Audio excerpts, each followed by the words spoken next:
Adapun akhlaknya Fabian takula di al-qulubi di khailin mutakabbirin wa bakhilin mutakabbirin mura'in sadidil bodowi. Nah, kadang wong ngrasani akhlake ya, rata-rata kelakuane.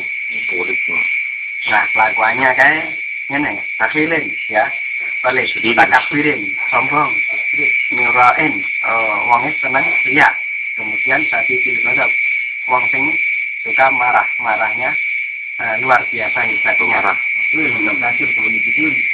Jabanun, kemudian apa ya? Jaban ini rada kendul dalam pemikiran.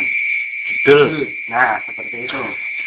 Terus seperti madhurun wa ma yasira majruhu, dan banyak lagi tentang akhlak yang disifatinya ketika wong sing disifati ora seneng ketika mendengarkannya. Kuwi jenenge ngrasani.